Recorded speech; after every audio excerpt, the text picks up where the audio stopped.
Bendito Deus, Pai Santo, Pai querido, que estás nos céus, nós te louvamos. Obrigado, meu Senhor, por mais um dia que tu nos concede. Obrigado, meu Senhor, pela tua igreja, pelos nossos irmãos, nossos ouvintes. Obrigado, meu Senhor, pelos nossos ajudadores e intercessores. Ó Deus, continua conosco, nos ajudando, nos guardando, nos ensinando, Senhor, a te servir. Amado Pai, guarda os teus filhos na cidade, no interior. Guarda, meu Senhor, a liderança da tua igreja. Manifesta o teu grande amor e poder, Senhor, na vida dos teus servos, Pai, que cuida do teu rebanho. Amado Senhor, Deus bendito, Senhor da glória, nos dá graça para ajudar, nos dá, meu Senhor, a sabedoria do céu, a unção do céu, a graça do Senhor para fazer, meu Senhor, ressoar a tua palavra santa. Deus bendito, Senhor da glória, os nossos ouvintes e amigos, abençoa cada um. Em nome de Jesus, nós te pedimos. Amém. Saudamos a todos com a paz de nosso Senhor Jesus Cristo. Voltamos para apresentar o programa Unicresce no ar. Programa da Escola Bíblica Teológica União e Crescimento, iniciado em 1988, e nós estamos com a edição 1603, ano 33. Nosso desejo, meus amados irmãos, é contribuir com a Igreja do Senhor Jesus. Nossas aulas presenciais foram iniciadas em 1988, mas nós estamos no ano 33 da programação radiofônica e o nosso sentimento é de responsabilidade no aspecto de ajudar quem aprendeu menos, quem está começando, os novos na fé. E vamos meditar. Segundo o livro de Reis, capítulo 4, versículos 8 a 17. Você é bem-aventurado quando lê a palavra de Deus, quando ouve a palavra de Deus e guardando a palavra de Deus. Então, a leitura para nossa instrução. Segundo Reis 4, 8. Sucedeu também um dia que, indo Eliseu a Sunem, havia ali uma mulher importante, a qual o reteve para comer pão. E sucedeu que todas as vezes que passava por ali, entrava para comer pão. E ela disse a seu marido: eis que tenho observado que este que sempre passa por nós é um santo homem de Deus. Façamos-lhe, pois, um pequeno quarto junto ao muro, e ali ponhamos uma cama, uma mesa, uma cadeira e um candeeiro. E há de ser que, vindo ele a nós, para ali se retirará. E sucedeu que um dia ele chegou e recolheu-se àquele quarto e se deitou. Então disse a seu servo Geazi: chama esta sunamita. E chamando-a ele, ela se pôs diante dele, porque ele tinha falado a Geazi, dizendo: eis que tens nos tratado com todo desvelo. Que se há de fazer por ti? Haverá alguma coisa que se fale por ti ao rei ou ao capitão do exército? E ela respondeu: eu habito no meio do meu povo. Então disse ele: que se há de fazer por ela? E Geazi lhe disse: ora, ela não tem filho e seu marido é velho. Por isso disse ele: chama-a. E chamando-a ele, ela se pôs à porta. Ele lhe disse: a este tempo determinado, segundo o tempo da vida, abraçarás um filho. E ela disse: não, meu senhor, homem de Deus, não mintas a tua serva. Aconteceu que concebeu a mulher e deu à luz um filho, no tempo determinado, no ano seguinte, segundo a palavra de Eliseu. Louvado seja para sempre o nosso Senhor. Querido Deus, estamos em Tua presença, lemos a Tua palavra e agora suplicamos, Pai, abençoa os nossos ouvintes, os nossos irmãos, os que terão contatos, ó Deus, com as nossas publicações. Abençoa os nossos inscritos no YouTube. Abençoa os nossos amigos no Face. Abençoa, meu Senhor, os nossos seguidores. Toma em tuas santas mãos, Pai querido. Ajuda os nossos alunos, ex-alunos, todos os nossos ouvintes, irmãos e amigos. Pai bondoso, ouve a nossa petição. Em nome de Jesus, nós te pedimos. Amém. Louvado e exaltado seja o Senhor. Meus amados irmãos, em muitas situações, nós chegamos no lugar, num estabelecimento comercial, e eu, em transportes públicos e tal, e Tele, sorria, você está sendo filmado. Isto é uma coisa nova. Digamos que nas nações mais desenvolvidas, seja coisa de 40, 50 anos para cá, de ter câmaras de observação, observando nos trens, nos metrôs, nas estações e nos ambientes fechados. Mas o homem é observado desde que foi criado. Deus observa o homem. O nosso Deus tem interesse absoluto no nosso bem-estar, no nosso viver, e Deus nos observa. Nossos amigos, as pessoas, nos observam. Os nossos adversários, ou desafetos, ou até inimigos, nos observam. E nós temos um inimigo ferrenho, que é o grande inimigo de Deus, que também nos observa. Um dia, os filhos de Deus reunidos, Deus, digamos, numa assembleia, coisas da poesia bíblica. Chegou o inimigo de Deus. Deus pergunta de onde ele vinha, ele diz que estava rodeando a terra, e Deus pergunta se ele observou Jó. E não é que o infeliz tinha observado? Tinha observado, e o drama da vida de Jó começa com esta observação de Satanás. Pois é, Deus nos observa, nossos amigos nos observam, nossos inimigos nos observam e Satanás nos observa. Eliseu era um profeta de Deus e era um homem de Deus de fato.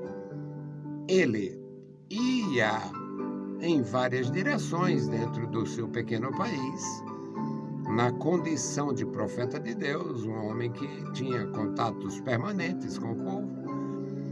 E indo ele a Sunem, chegou numa região de Sunem, onde havia uma mulher rica, uma casa nobre.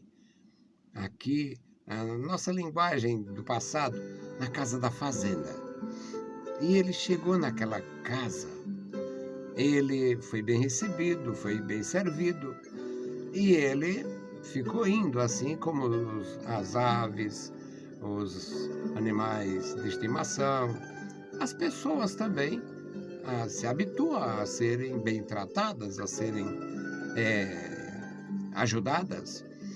E não se sabe em que área, se era distante, se era uma casa separada, afastada das outras, em grande distância, só sabe que a casa era boa, a mulher tinha esposo e era gentil.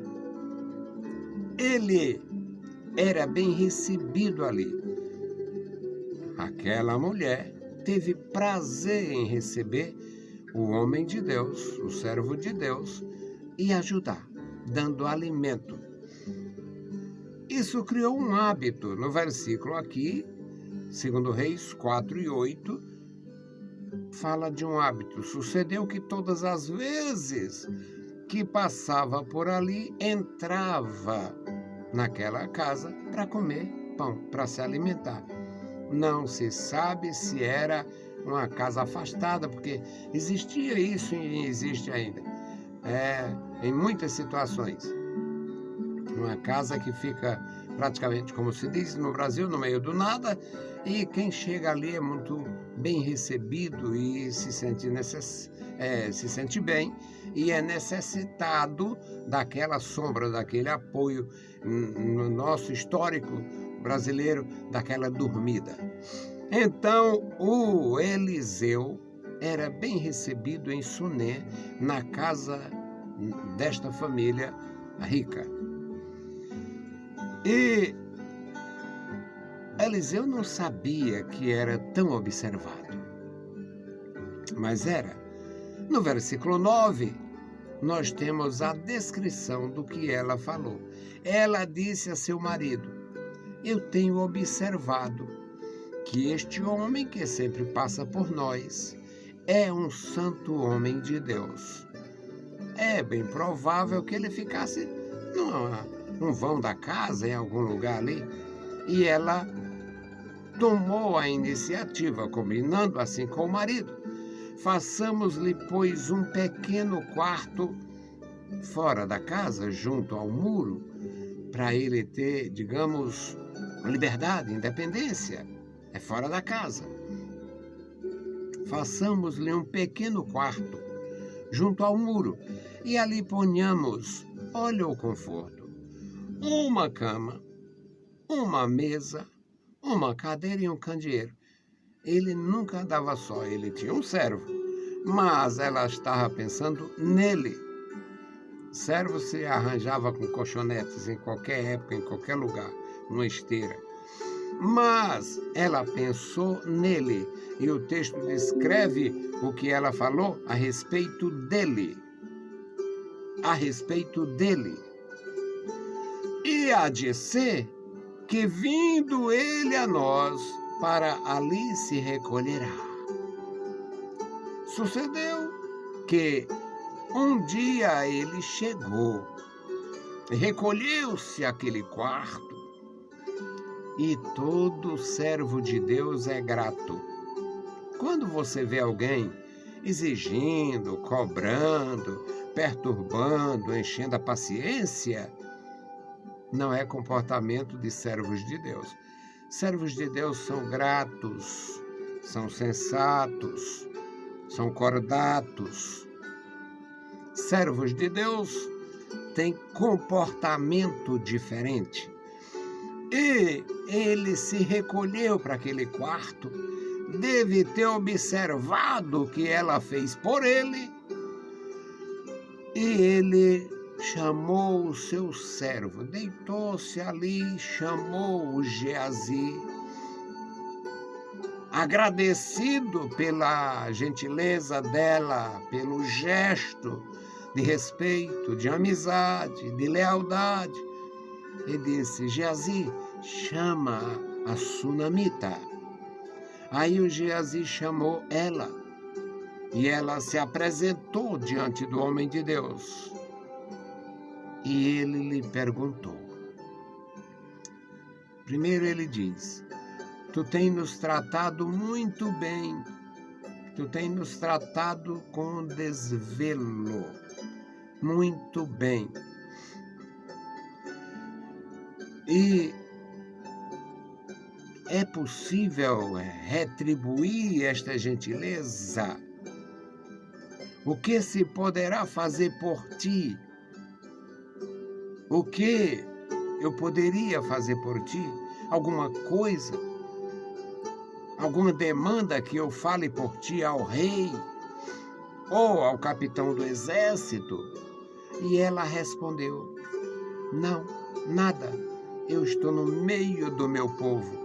Era uma resposta que significava: eu tenho tudo o que eu preciso, eu não tenho necessidade de nada, eu não tenho demanda nenhuma.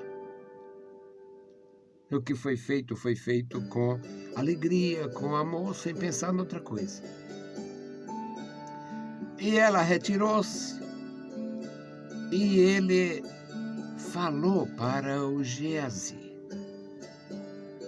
Ele falou ali para o Geazi: o que se há de fazer por ela? Aí o Geazi, que também era observador, disse: ela não tem filho e seu marido é idoso. Ou seja, a mulher observou a vida do homem de Deus e o servo daquele homem observou o movimento da casa, não tinha criança e tal. E ele chama ela novamente. O Geazi chamou ela novamente, ela se pôs à porta do quarto que havia feito para ele. E ele lhe disse: a este tempo da vida,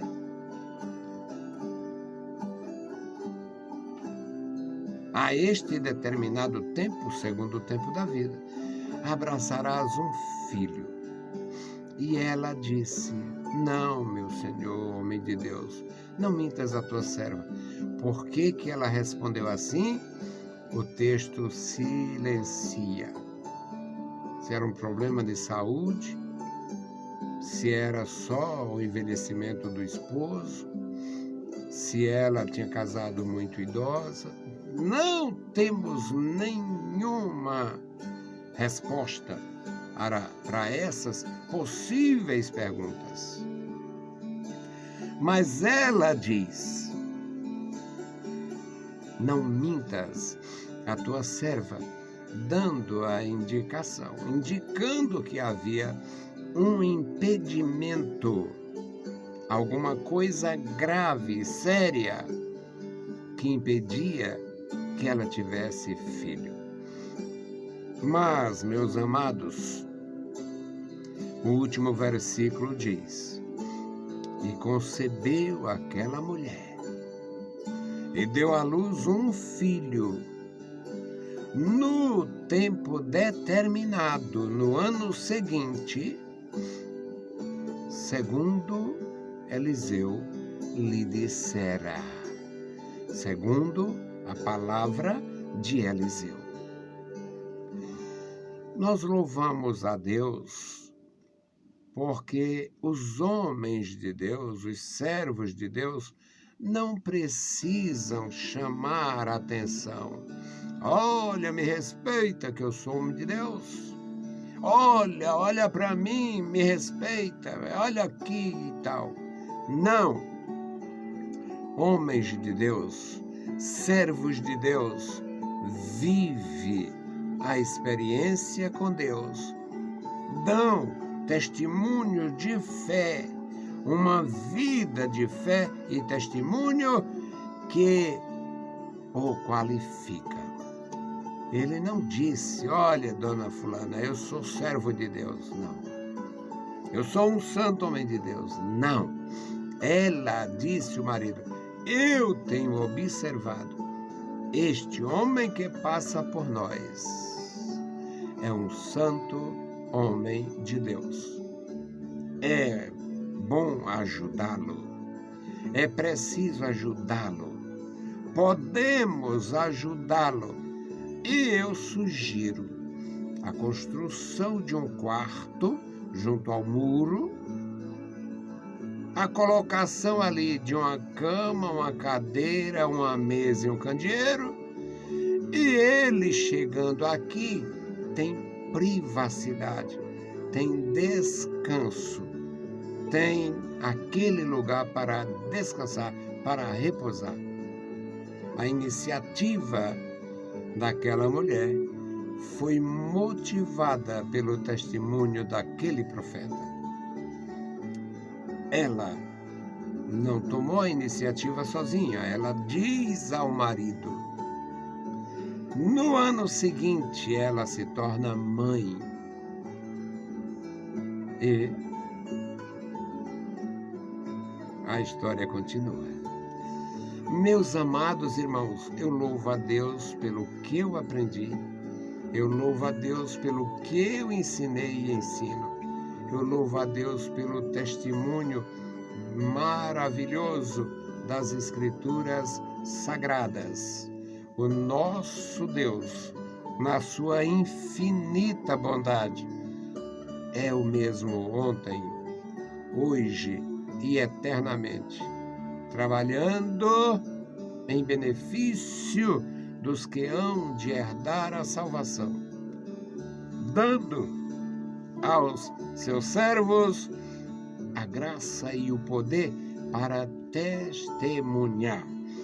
Vamos orar, vamos pedir ao Senhor por todos os ministros de Deus, que possamos ter testemunho diante de Deus e das pessoas, que possamos honrar o nosso Deus com o nosso ofício, que o Senhor seja glorificado no nosso viver, ao sermos observados onde estivermos, onde chegarmos. Bendito Deus, Pai Santo, Pai querido, que está nos mais altos céus, nós te louvamos. Obrigado pela vida, obrigado pela salvação, obrigado pela tua graça, pela manifestação de Jesus Cristo, para perdoar os nossos pecados, nos reconciliar contigo, Senhor. Nos dá paz com Deus. Amado Pai, abençoa e guarda os nossos ouvintes, os nossos irmãos, nossos ajudadores e intercessores. Manifesta o teu poder na igreja, ajuda os teus servos, guarda cada vida, nos prepara, Senhor, para toda boa obra. Abençoa a tua igreja na cidade, no interior. Abençoa crianças, jovens e adultos. Abençoa os idosos. Abençoa os teus ministros. Guarda os novos convertidos. E que cada um de nós, meu Senhor, possamos dar testemunho do teu poder, do teu amor, da tua graça em nossas vidas. Em nome santo de Jesus Cristo, nós te pedimos. Amém. Saudamos a todos com a paz de nosso Senhor Jesus Cristo. Se o Senhor permitir, a gente volta. Deus os abençoe.